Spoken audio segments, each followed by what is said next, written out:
This is Big Podcast. One of the big differences between podcast and radio is that radio, you've got 24 hours in the day. You can't do any more. You can't go 24:01. Sorry, you're into the next day. The 24 hours starts again. Podcasting, it's a bit different. You get it on demand and you can go as long as you want to. And because of that, people get lazy. They don't question, well, should this actually go in the episode that I'm producing? It's almost like sending an email versus sending a postal letter. Well, I got to buy the paper. I've got to write the thing out. Maybe that takes a little more work. I got to put a stamp on it, find a mailbox, a little bit more effort. And these filters, they can be very beneficial to giving us better content as far as consumption. Because there are no filters in podcasting, we're getting these long podcasts, almost supersized podcasts. There used to be a joke about Tim Ferriss's podcast. If you're familiar with him, The 4-Hour Work Week, that's the first book he was known for. Podcast episodes killed my whole work week, 4 hours. That's the joke. Anyway, I'm going to talk about the opposite of that on this episode. What happens if you were to take unlimited time in these long episodes and do just the opposite of it? It's Build a Big Podcast, a marketing podcast for podcasters. My name is David Hooper. You can find me at bigpodcast.com. This podcast, it is about growing your podcast, getting more people to your podcast, making money with your podcast.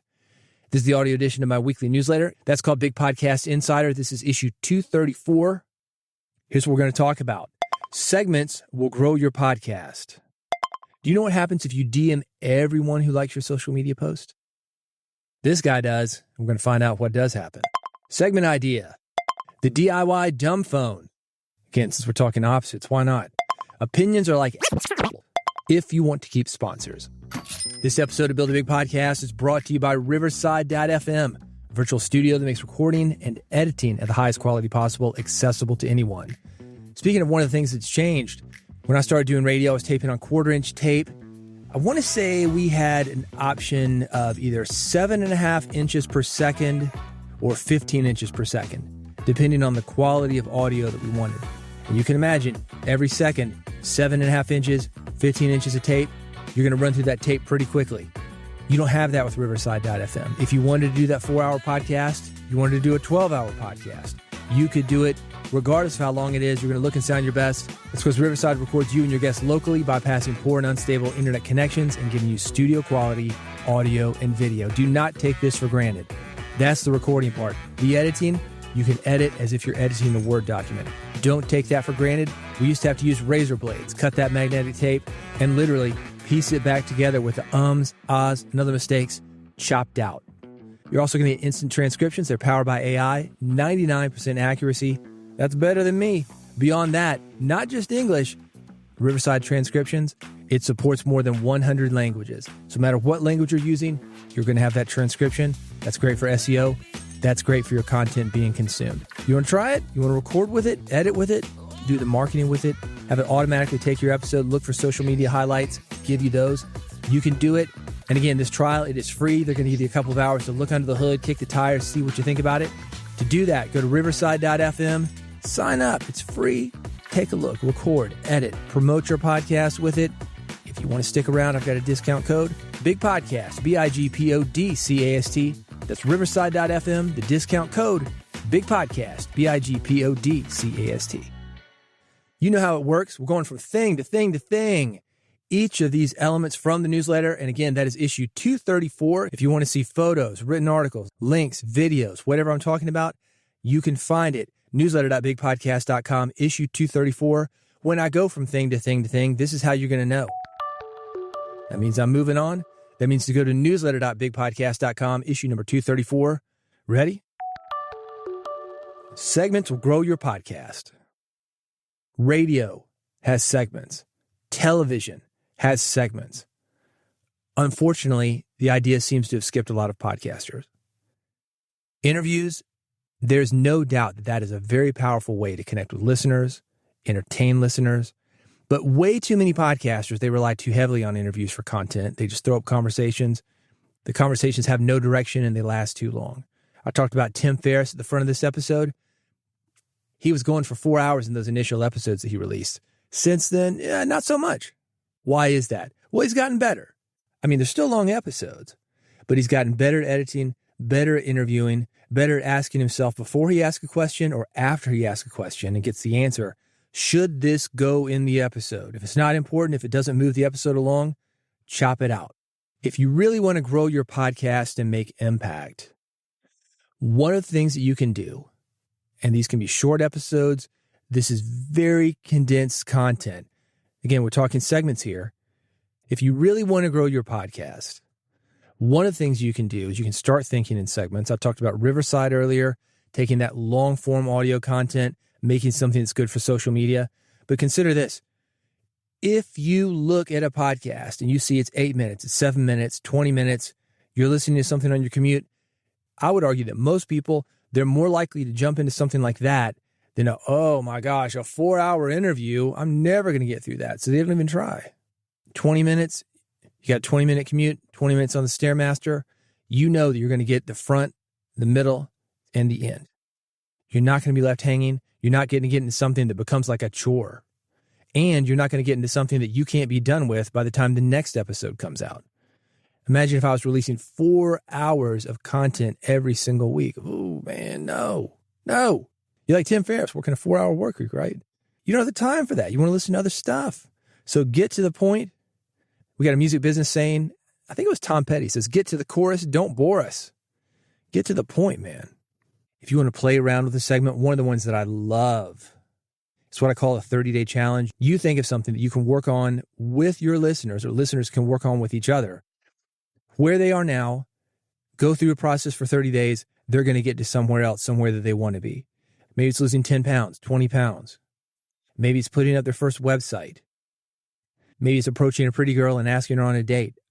Whatever your podcast is, there's a 30-day challenge in there. The task doesn't have to be big. It just needs to be something where people might see positive results and definitely will have a story to tell. Let me give you a few more. You got a health podcast, stop eating meat for 30 days. Business podcast, personal development podcast. How about say no every day for 30 days? The boss comes up, asks you for something. No. Maybe a relationship podcast. Your spouse asks you for something. Sorry, can't do that. Say no, man. A lot of people have problems with that. You might be one of them. And look, I'm not judging. I've been there. People who never say no, things start to stack up for them. Talked about how to do this on a dating podcast. Maybe ask a pretty girl out on a date. How about this? Approach a random person each day and talk to them for at least 1 minute. That is it. You're in the grocery store. Hey, man, I'm looking for some cheese. Even recommendations? I mean, something like that. Sounds weird? No, it's not weird. It's conversational. I mean, talk to the checkout lady in the grocery store. Talk to the butcher, the jobber who's putting up chips. Figure it out. It doesn't matter. It's just getting somebody to do something they wouldn't normally do that's going to improve their lives. And talking to somebody, if you've got social anxiety, you're afraid of people, think, oh man, nobody's going to like me. It's weird to do that. Get them out of their comfort zone. It's a good 30-day challenge. You're going to get good stories from listeners if you do this. They're going to have camaraderie with each other. You've got a social media group. Oh man, I tried this. I went to the butcher at the grocery store. You wouldn't believe what he told me. Really? Wow. I talked to the bag boy at the grocery store. Here's what I learned. It's going to make their lives better, and they're going to connect with each other. And when they connect with each other, why is that happening? It's through your podcast. You get the credit for it. If you try this, let me know how it works for you. If you want to brainstorm, we can do that too. You can reach out to me via Blue Sky. I've got the link, newsletter.bigpodcast.com.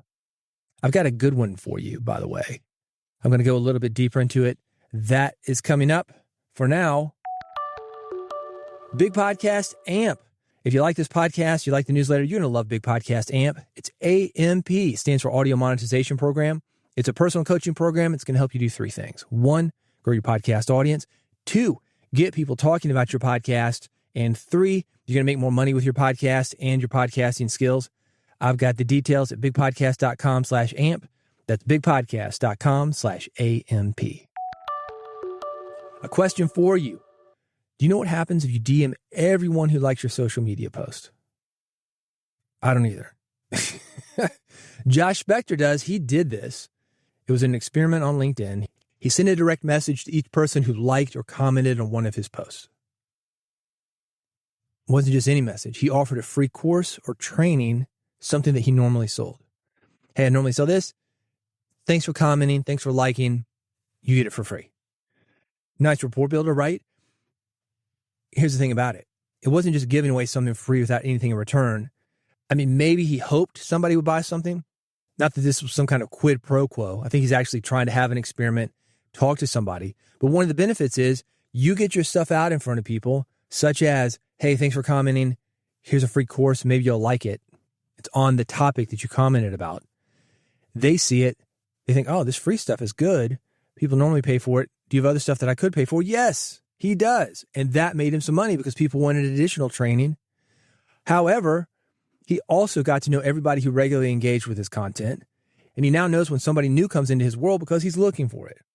Speaking of 30-day experiments, this is a great 30-day experiment. You, this upcoming month, watch your social media. Everybody who comments, everybody who likes, reach out to them. Throw them a bone. What is that bone? I don't know. Just reach out. Hey, you commented on this. By the way, I've got a podcast episode on that topic. If you want more information, go there. Would love to continue the discussion. That's it. Throwing something out there with no expectation of return. If you do a lot of social media, this would be a great way for you to take a relationship from a casual connection to something deeper. There are a lot of people that we follow on social media. We really don't know them, but we see the name. Yeah, we like it. We comment every once in a while. What if that person reached out to you? Think about that. People are thinking the same thing about you. They listen to your podcast. They see you on social media. They read your articles that you're writing. Read books if you've got them. They make a comment. You reach out. Oh my gosh, I can't believe you're reaching out. Thanks for acknowledging me. Been a big fan for a long time. Then you got a relationship and you can build on that. I'm not saying you're going to get married. I'm not going to say you're going to make a few bucks, but you're going to be more aware of people who are contacting you because, again, they could be listening to your stuff, reading your stuff, involved with your stuff, and you've got no idea because you've never reached out to them to know who they are and how they got involved with your stuff. And when you do, they'll tell you, oh, thanks for reaching out. Man, I've been a fan for a long time. It's great to hear from you. What you're doing with this is you're taking a drive-by comment. You're bringing somebody over to your podcast. One of the things you're going to find, especially on something like LinkedIn, if you send somebody an episode with more information on the topic on which they commented or liked, they may say, oh, you got a podcast? They have no idea. They've seen you on LinkedIn. They engaged with you once. Oh, I didn't know you had a podcast about that, but yeah, I like that topic. I'd like to hear more about it. So it's going to take this drive-by comment, somebody who may or may not know who you are, and it's going to bring somebody over to your podcast. How? You're simply letting somebody know that you've got a podcast. It is not obvious.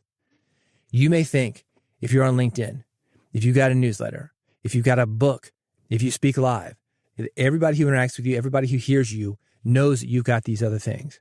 I remember one guy, this was an online influencer. He said, yeah, man, my fans, that's a sign right there when somebody says, my fans. What is this, 1950? He said, yeah, my fans know everything that I do. They know when I go to the gym. They know what I eat. He's like, no, do they?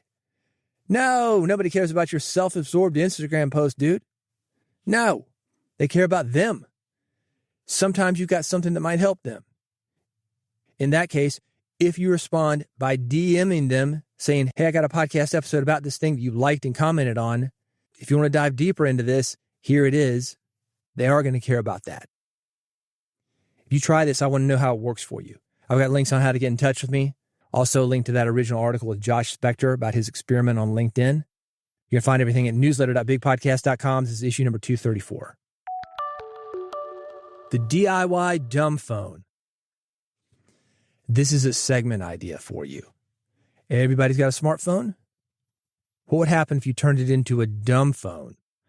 If you've got an iPhone, and Android, I imagine, would have this as well. You've probably seen a feature where you can see how many times you touch your phone each day. It can be a little bit scary. 400, 500. Let me know. Reach out to me. Newsletter.bigpodcast.com for how to do that. The results when I saw them, it was pretty scary because you're touching it maybe to find the time, temperature, that kind of thing. Maybe you're like me, you listen to music, you listen to podcasts, you touching it then. Maybe you doom scrolling social media, you touching it then a lot. Most of us have very little awareness of how much time and energy we put into our mobile devices. There are some tricks you can use to make your phone less enticing. Here's an easy one. I do this myself. Make it black and white. Take away the colors. No more bright and enticing colors. Black and white. And people say, oh man, that's so cool. You get comments. But there's a next level for you to think about.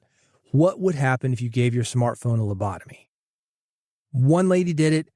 I've got a link to an article of exactly how she did it. Also her results, as well as how you can do it yourself. I'm sharing this for two reasons. One, it may help you. But two, as I mentioned, it's a great example of a 30-day challenge, a segment, a series for your podcast. Imagine that. Hey guys, we are all completely overwhelmed with tasks and to-do lists, and our phones are always going off. What if we turned our ringers off, did a few things to our iPhones to make them less enticing? What if we did that for 30 days? You're in it together. You're connecting with your listeners are connecting with each other. Opportunities to do that, they are everywhere. If you want to see this one, the DIY dumb phone, maybe you just want to do it for yourself. I've got it linked, newsletter.bigpodcast.com, issue number 234. Opinions are like assholes. Let's talk about feedback. This is a funny joke, by the way. Newsletter.bigpodcast.com, issue number 234. Feedback is incredibly helpful for growth, but it's also important that you consider the source before acting on it. If you've ever wondered how a really bad singer gets on American Idol, that is likely because somebody told that person that person was great. You're ready for it. You've got this. You can do it. If anybody can do this, you can. And they listened to those people, and those people were wrong. If you're going to take feedback, you better make sure that you're taking it from people who know what they're talking about. Not all opinions carry the same weight. Always ask yourself if the person giving feedback is qualified or understands the context, so you don't end up steering your podcast off course based on advice that isn't well informed. Your mother says, oh, it's great, honey. It's great. Your little sister who's always hated you, your enemy, no, it sucks.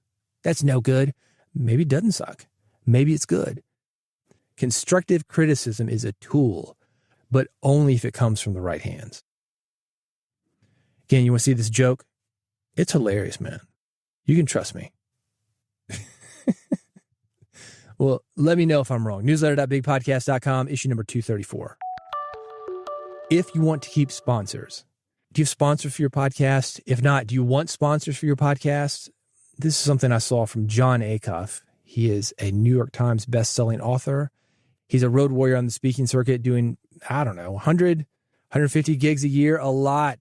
And he's got 3 goals when speaking at a live event. They are very similar to what you should be thinking about when you work with a podcast sponsor.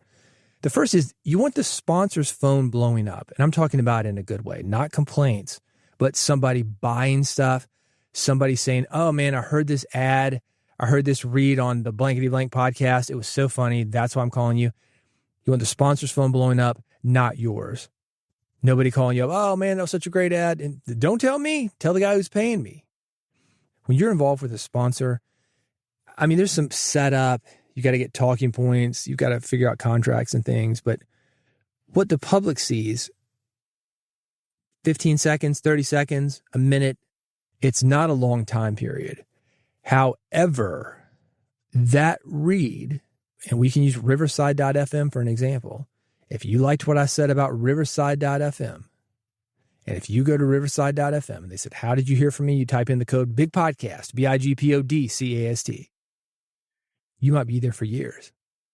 Same for any of your listeners who hear something that you're advertising on your podcast. Second thing, no generic ad reads. You want listeners to feel like you understand them. Roll back the ad from this episode. You can do it in the chapter markers if you want an easy way to do that. It fits in to this episode. It is not a generic ad read. I do not just press play. I always bring in a story related to what I'm talking about. I always talk about how a podcaster, that's you, can use Riverside. It's never, hello out there in radio land. Do you want a new, fresh, exciting way to record your podcast? Well, try Riverside. Never like that. A lot of the stuff that I hear when it comes to podcast ad reads, assuming there's even a host-read ad, is that kind of generic stuff. It's new, it's innovative, it's exciting. You'll love the fresh new scent and the lower price. It's like, what is this guy talking about? Could be one of a million things. What you want them to know is how to use it, why they should care, how it's going to make their lives easier. So no generic ad reads. You want listeners to feel like you understand them. Why would somebody want to use that product that you're plugging? And if you don't know, don't just take the money. That's my advice. No, man, don't do that. People who aren't making money on your ads, they're not going to stay around. You know what looks bad? When somebody doesn't stick around. You got a different ad every week. People notice that. Riverside, I don't know, 3-4 years. They've been with me for a while. And there is a reason. Third thing, when interviewing a guest, you want the support staff. And in podcasting, we're talking about PR people, booking agents. Those are the guys that I'm talking about. You want them to have a great time working with you. I work with a lot of publicists, a lot of behind the scenes guys, management, and you want to be nice to the guest and not nice to the behind the scenes people.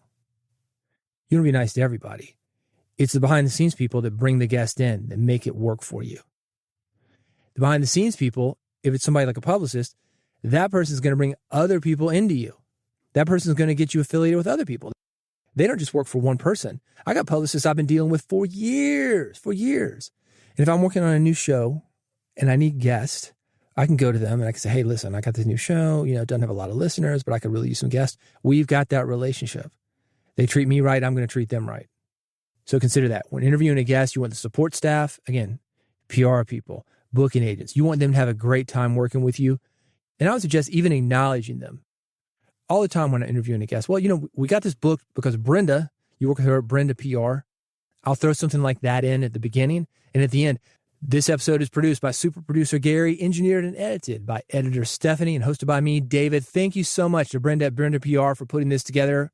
I'll see you next week when I interview, you know, something like that. Throw somebody a bone. These people never, ever, ever get acknowledged. When you do that, what are they going to do?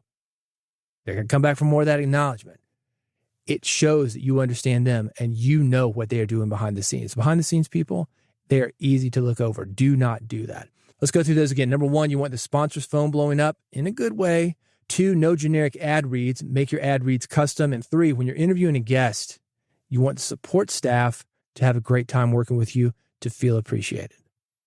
Again, you want an example of a custom ad read. Any of them that I've got on this podcast, they are custom. They are all different. Never, ever, ever are they the same. Now, they use the same talking points sometimes, but I'm going to throw a story in there. Always different music, always different links. I'm keeping you on your toes, keeping it different. Otherwise, people have what they call banner blindness. They're going to tune out. Okay, it's the same phrasing. That's why you never, ever have a generic intro, generic ads, something where you're playing a tape and it's the exact same thing, the inflection, the timing, the music. People drown it out. Never, ever do that. Always a live read on intros, outros, and ads.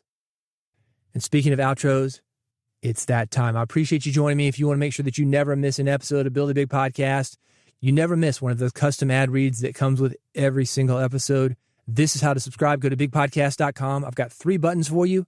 One for Android, one for iPhone, one is an RSS feed. One click is all it takes for the Big Podcast supercomputer to send those episodes down the line directly to your iPhone, directly to your Android, directly to your computer, so you can listen to each and every one. You want a little bit more? Also at bigpodcast.com, AMP, it stands for Audio Monetization Program. It's you working with me. We're going to bring people to your podcast, make your podcast better, make your podcast make you money, and make your podcast make impact. You can find information about that at bigpodcast.com/amp. Again, it's bigpodcast.com, specifically bigpodcast.com/AMP. Thank you for listening. I'll see you on the next episode of Build a Big Podcast. Constructive